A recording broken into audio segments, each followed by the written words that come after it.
penyempurnaan.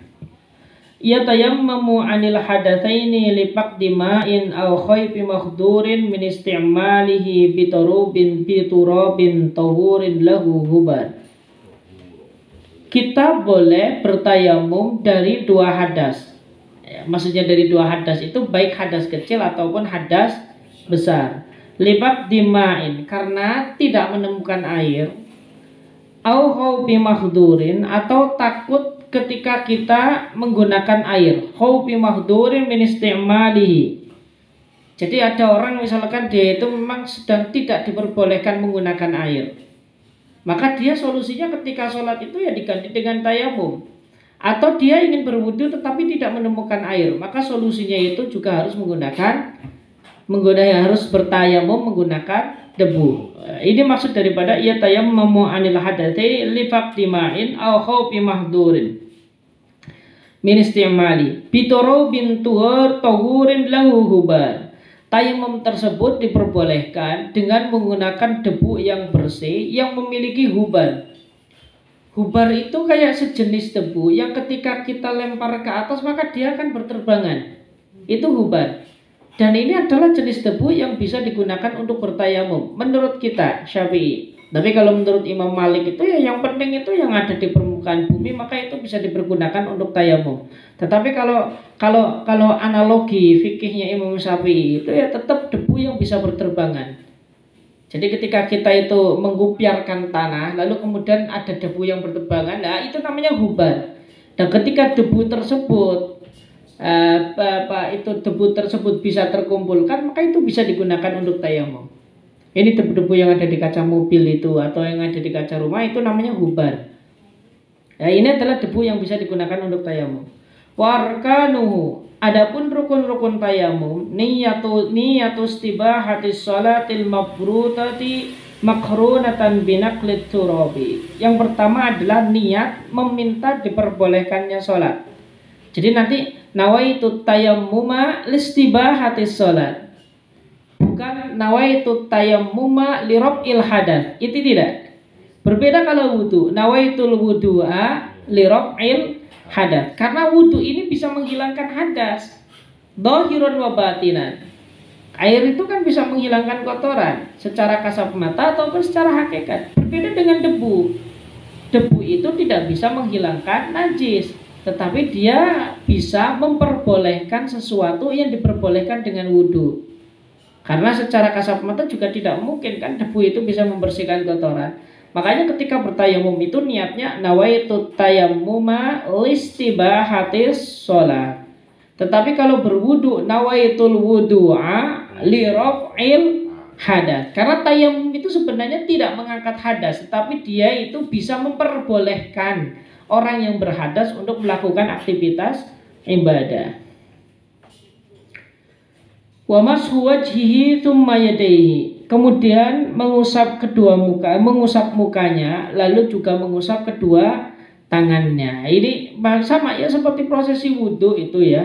Jadi kita tadi ketika memindah debu itu juga harus dengan niat, lalu kemudian dibasuhkan ke muka sama seperti wudhu. Lalu kemudian setelah itu tangan. Tangan itu kita itu kan di dalam telapak tangan itu kan terbagi menjadi dua ya. Ada bagian dalam jari-jari, ada bagian dalam telapak tangan, lalu kemudian ada bagian dan ibu jari. Maka ketika bertayamum, bagian dalam ibu jari ini untuk membasuh bagian luar tangan. Lalu kemudian bagian dalam telapak tangan ini untuk membasuh bagian dalam tangan. Ya, jadi kalau dipraktekkan itu semacam ini ya, posisinya semacam ini. Jadi ketika tayamum posisinya semacam ini. Bagian luar jari ini, bagian ini digunakan untuk mengusap bagian luar tangan. Maka kita dari ini ke bawah, ya. Kemudian diputar. Untuk bagian dalam ini kita menggunakan bagian dalam telapak. Kemudian ibu jari ini sebisa mungkin diangkat tetap. Kemudian kita naik ke atas.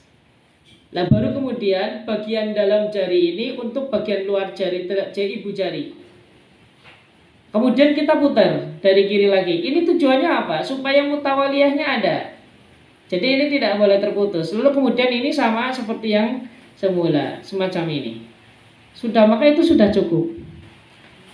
Ini di dalam prosesi tayamum. Tetapi di situ ada beberapa hal yang perlu diperhatikan. Ketika kita itu mengambil debu, di situ kita niat nawaitu tayammuma listibahati sholat. Maka ketika sudah niat, ketika kita sedang nakal sampai muka itu kita harus niat terus. Ya, dan tidak diperbolehkan kita menepuk tangan semacam ini. Karena ini nanti akan menjadi mustakmal. Tetapi kita harus meniup kalau memang ada kotoran yang ada debu-debu besar yang ada di dalam tangan. Ini sampai benar-benar. Tapi debunya nggak kelihatan kalau kita tiup. Tayamum itu tidak mengharuskan ada debu di tangan, tetapi cukup ketika kita menempelkan debu. Karena yang terpenting itu adalah kita menempelkan tangan kita ke dalam debu, lalu kemudian ada sisa debu, lalu kita usapkan. Yang terpenting itu, tidak mesti ya debunya harus ada lalu kita enggak, karena itu adalah sesuatu yang tidak dianjurkan di dalam agama. Maka itu. Kemudian yang kedua, ketika kita ingin itu pertama basuh. Pengambilan pertama itu untuk muka. Lalu pengambilan kedua kita harus di tempat yang berbeda. Karena ini tadi sudah mustakmal. Karena ketika kita ngambil kita sambil niat. Makanya niat inda naqlit turabi ilal wajhi. Ini sudah mustakmal. Maka mau tidak mau kita harus berpindah tempat. Baru kemudian mengesap kedua tangan.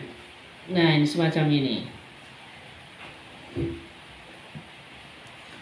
Walau tayaqqana ma'an akhiral waqti fangtidaruhu afdal.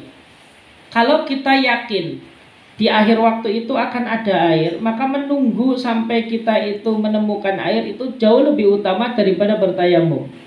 Karena tayamum itu adalah ganti ya. Ketika yang digantikan itu masih ada, maka seorang pengganti itu ya tidak boleh digunakan. Ini tayamum. Ini badal namanya. Wa illa fata'jilu tayammumim. Kalau kita itu tidak yakin di akhir waktu akan menemukan air, maka itu lebih utama mendahulukan tayamum dan mempercepat tayamum. Wa idam tana'a isti'maluhu fi udwin wajaba tayammumun wa ghuslu sahihin wa mashu kulli satir dari nas'uhu bima'in wala tartiba bainahuma li junubin. Ketika seseorang terlarang untuk menggunakan air di dalam anggota tubuh tertentu, dalam hal ini berarti itu antara muka dan kedua tangan. Soalnya kalau selain muka dan kedua tangan maka nggak jadi masalah, kecuali dalam bab mandi. Misalkan kita mau berwudu, kita mau menggunakan air, tetapi misalkan ada bagian telapak tangan kita yang habis terkena air panas, lalu itu dilarang untuk terkena air. Nah, kalau semacam ini gimana? Maka di sini ada dua. Ada anggota yang memang tidak boleh tersentuh air, ada anggota yang memang diperbolehkan tersentuh air. Kalau aturan fikih itu ya aturannya itu ya kita itu tetap berwudu normal, hanya saja tadi anggota yang tidak boleh terkena air kita ganti tayamum. Caranya gimana? Kalau di dalam berwudu itu disunahkan kita bertayamum dulu baru berwudu. Ada yang mengatakan berwudu dulu baru tayamum. Maka ketika itu ya kita diusahakan tayamum, baru kemudian kita laksanakan prosesi wudhu dengan menggunakan air. Berbeda dengan mandi ya, kalau mandi itu nggak jadi masalah, mau mendahulukan wudhu atau mendahulukan tayamum nggak jadi masalah. Misalkan kita punya kewajiban janabah, tetapi memang di dalam sebagian tubuh kita itu ada anggota yang tidak boleh terkena air, maka itu tetap kita tayamum. Ini maksudnya, apakah harus tayamum dulu atau menyiram air dulu? Enggak sih, mau mendahulukan menyiram air juga nggak jadi masalah, mau mendahulukan tayamum juga nggak jadi masalah. Ini kalau di dalam mandi, tapi kalau di dalam wudhu itu tadi pilihannya, mau mendahulukan wudhu atau mendahulukan tayamum. Dua hukum itu berbeda. Dan juga kita disunahkan untuk mengusap atau menayamumi setiap sesuatu yang ada di dalam tubuh kita. Lalu itu membahayakan ketika diambil. Contoh misalkan ketika ada orang itu terkena patah tulang lalu kemudian digip, maka ini kan sangat tidak mungkin ketika kita itu memasukkan air ke dalam gip tersebut, karena biasanya itu akan disertai dengan luka. Maka solusinya gimana? Anggota kaki atau anggota tangan yang ada gipnya itu ditayamumi, kemudian anggota yang masih sehat itu harus kita wudhu dengan menggunakan air. Ini aturan fikihnya memang demikian. Al-udwaini fatayammumani, atau yang tidak terbasuh itu adalah dua anggota. dia tangan kanan tangan kiri atau tangan sama kaki, ya maka itu tetap ditayamumi kedua kali. Wala yusolli bihi illa fardun wahida, dan tidak diperbolehkan sholat dengan tayamum kecuali hanya sholat satu fardu. Kalau sunnah bebas dengan berbagai macam tayamum. Wasoha janaiza ma'a fardin, dan juga sah kita melakukan sholat janazah beserta dengan sholat fardu, karena janazah itu adalah sholat sunnah. Sholat sunnah, ya meskipun kalau hukumnya itu adalah fardul kifayah, tetapi secara umum itu kesunahan itu jauh lebih kuat daripada kefarduannya. Maka dia statusnya itu tetap sejajar dengan sholat-sholat sunnah yang lainnya.